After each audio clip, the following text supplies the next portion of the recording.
You don't expect a secret to fall into your lap while refilling a cat's food bowl. You don't expect your life to shift forever just because the sun hit a coffee table at the wrong angle. And yet, that's exactly how I found it. Not in a drawer, not in a lockbox, but lying out in the open like it wanted to be discovered. For 25 years, my husband left every July, claiming he was giving lectures in Europe. I ironed his shirts, packed his vitamins, and kissed him goodbye at the airport. I never questioned it, until I opened that album, until I saw her, until I realized I hadn't just been loyal, I'd been completely invisible. It was a Friday afternoon. My son Daniel had stopped by with his wife and their little boy Leo. They were headed on a weekend trip upstate. "Take good care of Pickles, Grandma," Leo said, hugging his orange tabby tightly before passing him to me like a crown jewel. I laughed, promised I would, and waved them off as their car pulled away. That's when the wind kicked up. Just a soft breeze through the open window, but enough to scatter a fine layer of dust across the kitchen counter. I grabbed a cloth, wiped it down like I always did. Then, walking through the living room, I saw it. An old photo album sitting on the coffee table. I assumed it was Leo's. He loved printing silly photos of his cat and pasting them onto pages with glitter glue. So I opened it, smiling, expecting whiskers and wobbly captions. But what I saw wasn't Leo's scrapbook. It was a journal of landscapes, mountains, islands, ancient ruins, desert skies. And in every single photo, two people. A silver-haired man in a blue shirt. A graceful woman in a matching dress. Their bodies close. Their hands always touching. Their faces lit with a kind of joy I hadn't seen on my husband in years. And then, I saw the handwriting on the back of one photo. Damon and Elena. September 2023. That was the shirt I ironed for his conference. That was my husband. And that was not me. Started with something so small.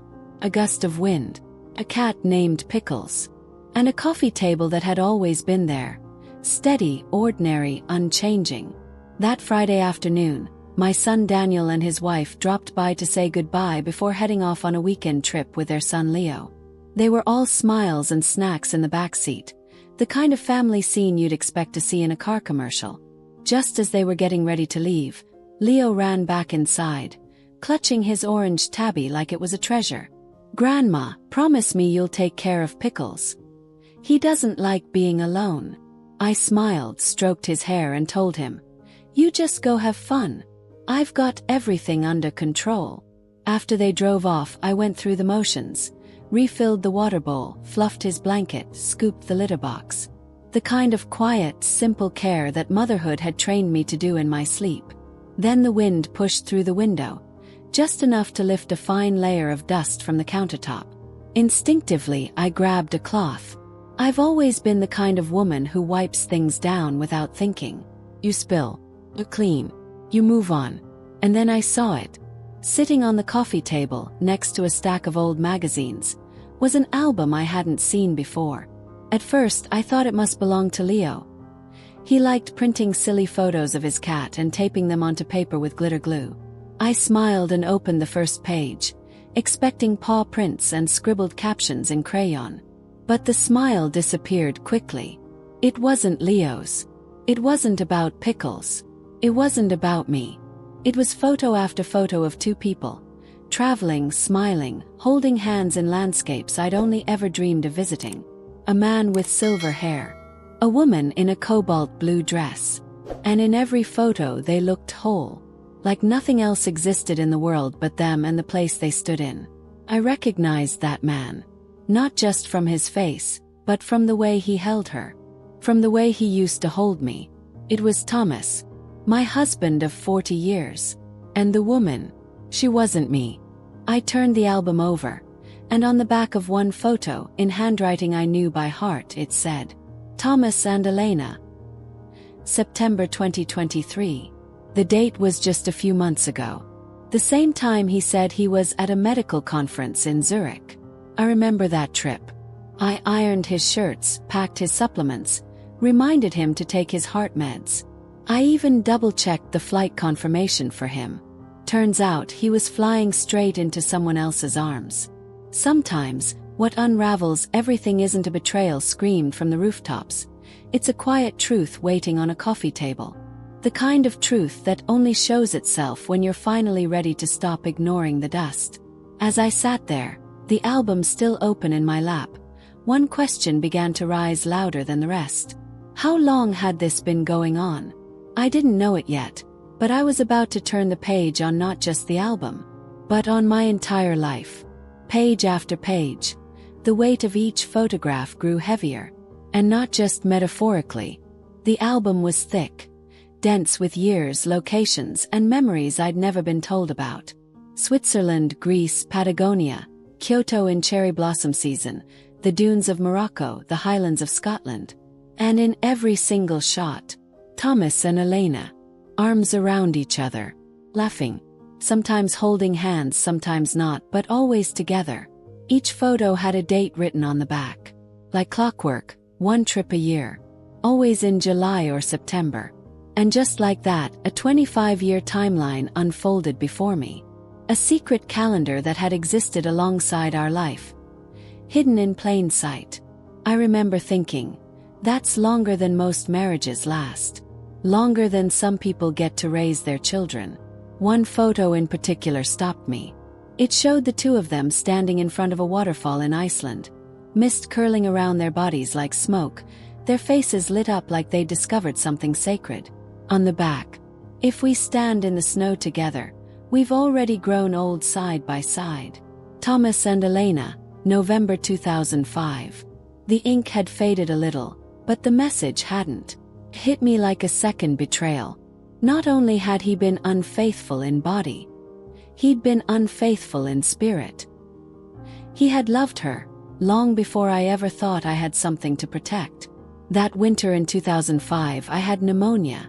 I was bedridden, feverish, and trying to manage work, housework, and our teenage son's school schedule. Thomas had gone on a speaking tour in Oslo. He texted once to ask if I needed anything. I replied, "Just come home." Now I knew what he meant when he said, "The snow was beautiful." He wasn't talking about Norway. He was talking about standing in a white wonderland with her. Sometimes the real betrayal isn't in what people do when you're watching. It's what they do when they know you trust them not to. And trust doesn't get ripped away. It dissolves slowly, one hidden photo at a time.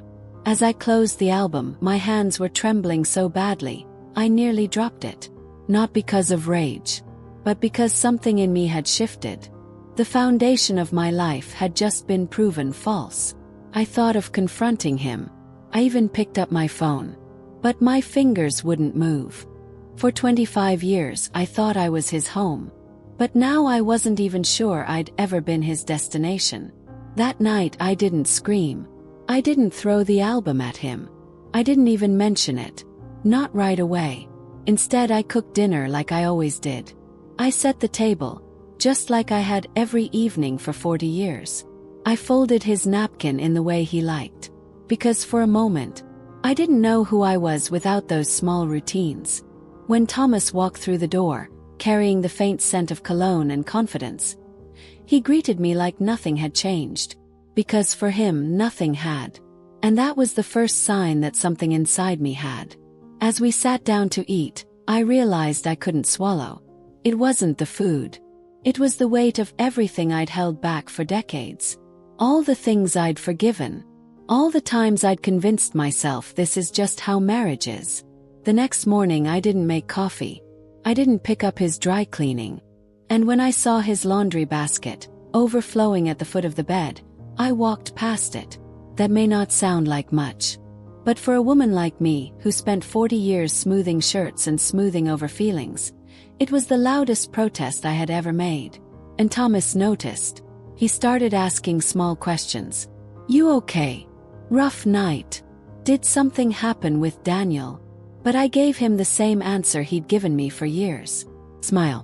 Shrug. Everything's fine. Not all betrayal is about cheating. Sometimes the greatest betrayal is what you let happen to yourself when you stay silent for too long. In my silence, I had become invisible. And once you make yourself invisible, you can't be surprised when someone else treats you that way too. By day 3, I had stopped pretending. I didn't ask him about his next trip. I didn't pack his suitcase. And I didn't kiss him goodbye when he left the house. When he said, "I'm flying out next week. You'll hold down the fort, right?" I looked him in the eye and said, "Can you not go?" That stopped him. Cold. He turned confused. "What do you mean?" I said it again, this time more clearly. "I mean don't go. Not just this year. I mean ever." A few days after I told Thomas not to go, he stopped speaking to me. Not in an explosive way, he just slipped into that quiet kind of avoidance men are so good at. He left early, came home late, shut the door to his study and stayed in it. We moved around the house like two ghosts who used to know each other. Then Daniel, our son, came back from his weekend trip. He dropped off Leo, who ran into my arms as always, then sat down at the table for dinner.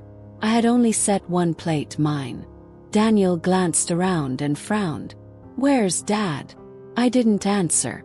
I just continued eating. He stared at the table, then at me. "Mom, what's going on?" Still I said nothing. I had learned. Some truths are too heavy to hand out like napkins over dinner. Finally, Daniel let out a breath and said it. "I saw the album." Froze. "It was at our house," he continued. "Dad left it there on purpose. He didn't want you to find it." He looked at me like I'd found a gun, not a photo book. Like I was the one who had done something wrong. "Mom," he said, "it's not a big deal. I mean, you're over 60. Why get so worked up over this? Dad's done everything for this family." So he reminisces a little. "So what? That woman, Elena, she's not a threat. They were just catching up on old times." I stared at him in disbelief. This was my son. The same boy I used to carry when he had ear infections. The same boy who once whispered that when he grew up, he'd buy me a castle. And now, he looked at me like I was being difficult. Like I was the one ruining something sacred. I stood up, walked over to the kitchen, and did the only thing I could think of. I took his favorite dish, the baked macaroni he'd always loved, and scraped it into the trash. His eyes went wide. "Mom, are you serious?" He slammed his utensils down. "You know what? Fine. If you want to act crazy, go ahead. But don't expect me to take your side. Don't come around anymore. Don't try to make this a war." Sometimes the hardest part of heartbreak isn't the partner who betrays you.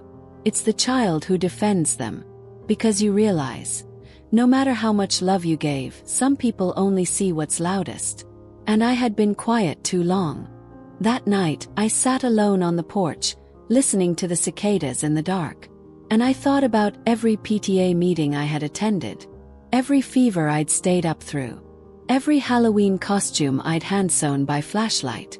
None of that mattered now. Not when loyalty had become a currency, and I was bankrupt in his eyes. But in a strange way, that dinner table was my last test. Because when I saw Daniel storm off with his family, something inside me finally let go. A few days later, I sat at the kitchen table, alone, and laid out the papers. There wasn't anger in my hands anymore. Only resolve. The kind that comes when you've passed through heartbreak and out the other side, into quiet clarity. I didn't rush the process. I reviewed everything line by line. Assets, bank accounts, the house, retirement funds. 40 years of shared life reduced to columns and numbers.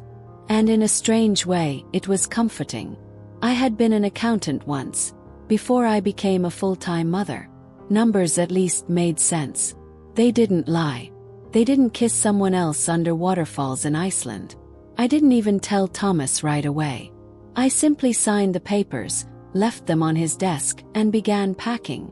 I moved into a small apartment I'd bought years ago as an investment property. 1 bedroom, no garden, but it was clean, sunlit, and most importantly, mine. The day I moved in, I threw out things I thought I'd never let go of. The casserole dish from our wedding registry, the old scarves I used to wrap around my shoulders on his cold lecture nights, The drawer full of anniversary cards I had saved even when they stopped being heartfelt. And with each object that landed in the trash, I felt lighter. Not spiteful. It was free. You can spend decades holding on to things, just in case. But freedom often comes when you release what no longer holds meaning, what never truly loved you back. 2 days after I moved, I booked a flight to Hawaii, just for me. I had never traveled alone in my entire life. Every trip I'd taken was for someone else. Family reunions, work events, college visits. This time it wasn't for anyone. It wasn't about anyone. It was about stillness. Then, the sound of waves not interrupted by someone asking where their socks were. I took photos, selfies actually. Learned how to hold the camera just high enough to avoid the double chin. I posted one online, unsure if anyone would even notice. And to my surprise, people responded. Friends, former co-workers, even Thomas. He commented under one photo, "You look beautiful. Have fun. Stay safe." It didn't sting. It didn't make me smile either. Just was. And for the first time in a long time, I didn't feel like I was missing anything. Before we continue, I want to ask you something personal. Have you ever given your whole heart to someone, only to realize years later that they never gave all of theirs to you? If a part of this story has stirred something in you, whether it's sorrow, anger, or even relief, I'd love to hear it. Share your thoughts in the comments. Tell me, what would you have done if you were Amanda? Your voice matters, and you never know who might feel seen because of what you share. It was a Wednesday, the kind of day that drifts by soft and unremarkable, until it doesn't. I had just returned from the market when I saw a woman waiting outside the cafe across the street from my building. She was elegant. That was the first thing I noticed. Her hair was perfectly pinned, her dress tailored just right. She looked like someone who'd never had to run to catch a bus. I recognized her before she smiled. Lena, the woman in the photos. The woman Thomas had traveled the world with. The woman I had imagined in 1,000 scenarios, but never one quite like this. She greeted me warmly, her voice soft. "Amanda, it's such a pleasure to finally meet you." She said it like we were two old friends meeting for tea. Not like we were two women who had unknowingly shared the same man for 25 years. I didn't answer. Just sat across from her, my face calm, my hands folded. She ordered a cappuccino. I ordered black coffee. No sugar. No cream. There were some truths you didn't soften. Elena looked at me with a kind of practiced grace. "I'm sorry," she said, "that you and Thomas had a falling out. I never meant to cause any harm." I didn't flinch. I didn't smile. She went on, gently explaining that she and Thomas had made a pact in their youth, a promise to see the world together someday. And as she put it, that's all we were doing, fulfilling a promise. Sometimes people frame betrayal as destiny. They'll call it a promise, a what if, a meant to be. But just because a story is old doesn't mean it's sacred. She chuckled, reminiscing. Funny, isn't it? A promise made at 20. Finally lived out at 40. I finally looked up and met her eyes. "So you came all this way," I said quietly, "just to tell me your love story?" She tilted her head, her smile unwavering. "Amanda, marriage is marriage. Love is love. You, of all people, must know there's a difference." That was when I leaned in, just slightly, and said, "I don't know if they're different. But I do know this. You or Thomas could have told me the truth. 25 years ago. 5 years ago. Last year." She didn't speak, so I kept going. "You know what I see when I look at you?" I asked, my voice soft but steady. "A woman who spent her whole life waiting. From the other woman to the older other woman. You finally stepped into the light, but only because I stepped out of the way." That was the moment her smile cracked. Not much, just enough. I left money on the table and stood to go. And just outside the glass doors, waiting awkwardly on the sidewalk, was Thomas. He had overheard everything. He reached out for me. "Amanda, please." But I stepped back. "Have you signed the papers?" "Yes." He didn't answer.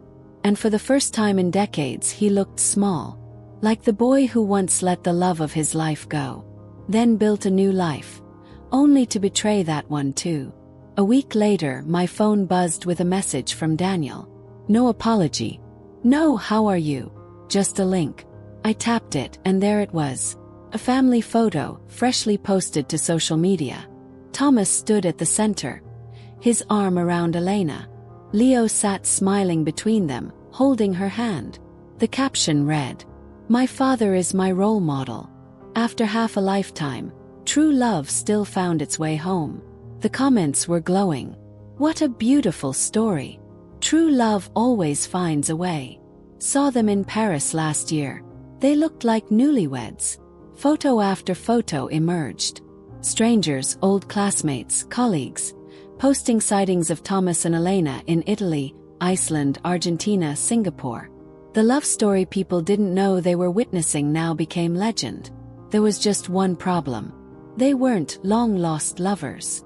They were a man and a woman, both married to others, who had kept a quiet affair alive for over 2 decades. But no one saw that. Not at first. Then came a single comment. Under a repost of their smiling faces in front of the Eiffel Tower, someone wrote, "Wait, weren't they both married until recently? I saw Thomas with his wife at a reunion not that long ago." The cracks formed quickly. People began digging. The timelines didn't add up. Witnesses recalled seeing them together in places where they supposedly hadn't traveled. A former colleague even mentioned, Thomas's wife once brought him lunch during a conference week. I guess she didn't know where he really was. And just like that, the fairy tale began to fall apart. When people lie long enough, they start to believe it's the truth.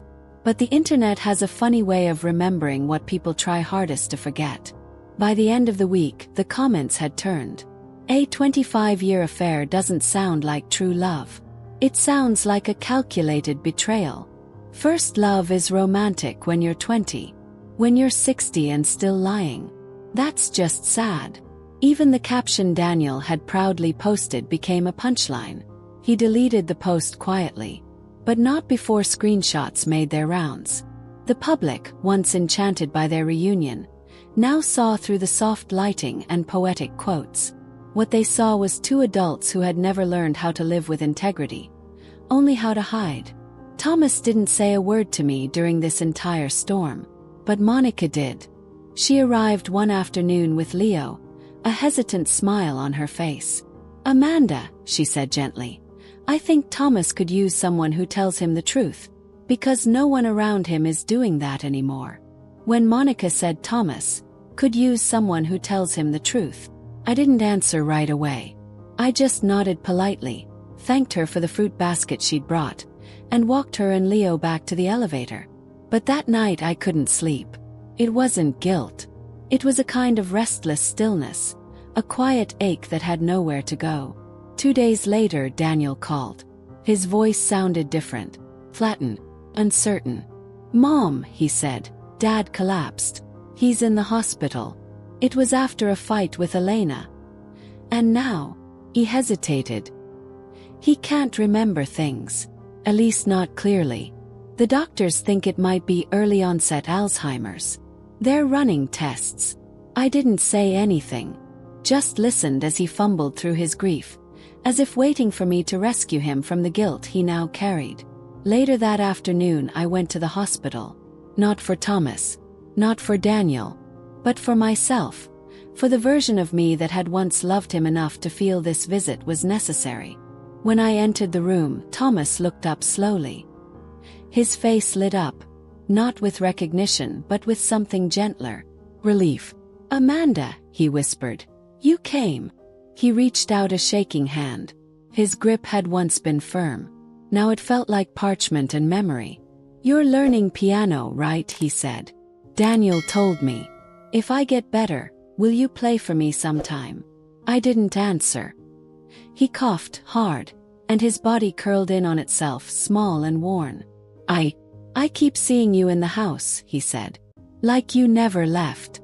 Amanda, if I'd just listened. That day when you asked me not to go. If I'd stayed, would we still be together?" Regret is a powerful thing. But regret is not redemption. Sometimes the people who hurt us don't change. They just lose the strength to keep pretending. I looked at him for a long time before speaking. No, I said softly. You wouldn't have stayed. 'Cause you never knew how to. You loved chasing what you couldn't have. And the moment you had it, you stopped seeing it. His eyes welled with tears. He opened his mouth to respond, but no words came. And in that silence, I finally saw him as he truly was. Not a monster. Not even a villain. Just a man who had spent his whole life avoiding choices, until they made themselves for him. He looked at me with quiet desperation. But Amanda, we were married for 40 years. Yes, I said gently. And you spent them loving someone else. I left without looking back. In the hallway, Daniel stood frozen beside Monica. He tried to say something, reached out a hand. I stepped aside, and then I walked out into the open air. For the first time in decades, the sky felt endless. After I left the hospital, I didn't cry. I didn't look back through the glass door. I didn't wonder what Thomas was thinking or if Daniel would finally understand. I just walked, and with each step, I felt the weight of decades begin to lift, bit by bit, like dust leaving the corners of a long-forgotten room. The truth is, I didn't know what came next. For most of my life, next had always belonged to someone else. What's for dinner? What do the kids need? When's his flight? But now it was my turn, and I chose to begin. Not over, just anew. I started small. I signed up for a beginner piano class at the local community center. My fingers were stiff at first, awkward. But I kept practicing. Not to impress anyone. Not to perform. Just to hear something beautiful that came from my own two hands. I bought a second-hand upright piano. Glossy black, a little scratched at the edges, and placed it by the window where the afternoon light poured in. I began traveling alone. Hawaii first, then France. A slow walk beneath the Eiffel Tower. A solo lunch in Montmartre. I wore linen dresses and ordered wine without looking around to see if anyone approved. For the first time in years, I stopped waiting for someone to take my picture. I held up the camera myself, smiled with my eyes and clicked. You're never too old to become someone new. Not someone different, but someone real. And sometimes the version of yourself you meet after heartbreak is the one who was waiting to be born all along. My piano teacher said I played with rare intention. It's like, she said, you understand the silence between the notes. Smiled. I told her, that's the part one lived in for years. One afternoon I posted a short video, just me playing a slow, simple melody. I didn't expect much, but the response surprised me. Messages poured in from women around the world. Some younger, some older, some still married, some quietly rebuilding. They all said the same thing. Thank you for showing us what grace looks like after grief. It was late autumn when she came back. I recognized her silhouette through the cafe window before she even walked in. Same coat, same perfectly combed hair. But this time, she didn't walk like a woman who had something to prove. Elena sat down across from me without ordering anything. Her hands trembled slightly as she wrapped them around her coffee cup. Her smile was faint. Hello. You won, she said softly without any edge. Then, almost to herself, I lost. I didn't say anything. She gave a breathy, bitter laugh. You know, I used to think I had the better half of him. The love, the memories, the dreams. But now, after everything, she paused, eyes suddenly glassy. I realize, I only ever had the illusion of something sacred. She looked up, eyes desperate now. Do you know what we fought about before he collapsed? I shook my head. I asked him to make one post. Just one. To tell the world that you and he had been divorced for 25 years. That I wasn't the other woman. She took a deep breath. He said no. He wouldn't lie for me, not even to protect me. That's when it hit her. It wasn't love that had lasted all these years. It was cowardice. People don't always protect the ones they love. Sometimes they protect the story they've built around themselves and abandon anyone who threatens it. She looked at me, her voice suddenly very small. I begged him. I told him I didn't care about the wedding, the title, the house. I just wanted the world to stop calling me shameless. But he wouldn't do it. He'd rather let the internet tear me apart than change the story. There was a long silence between us. Finally she said, "I'm leaving. I don't even know where yet. But I can't stay." I told him he could keep the house, the piano, everything. I just don't want to be part of the ending anymore. I watched her, and for the first time I didn't feel anger. Not pity either. Just peace. 'Cause it was finally over. The triangle had collapsed. Not with fire, but with exhaustion. She stood up to leave, then hesitated. "I always thought you had the marriage," she said. "But I had the love." She gave a tired smile. "Now I see you lost a marriage. But I never had love at all." As she walked away, I stayed there, sipping my coffee, watching the wind carry dry leaves across the street. I wasn't thinking of Thomas. Not of Elena. I was thinking about my piano, and how, when I got home, I'd play something new. Because this wasn't the end. It was just the beginning of a life that finally belonged to me. Thank you for staying with me through Amanda's story. It wasn't just a story about betrayal. It was about awakening. About finally choosing yourself after a lifetime of choosing others. The lesson: you are never too old to begin again. Love should never cost you your voice, your dignity, or your sense of self. If this story touched your heart or reminded you of someone you know, drop a comment below. I'd love to hear your thoughts, your emotions, or even your own journey.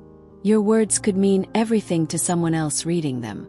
And don't forget to like, share, and subscribe for more powerful stories like this one. There's always more to discover. And sometimes the next chapter is even better than the last.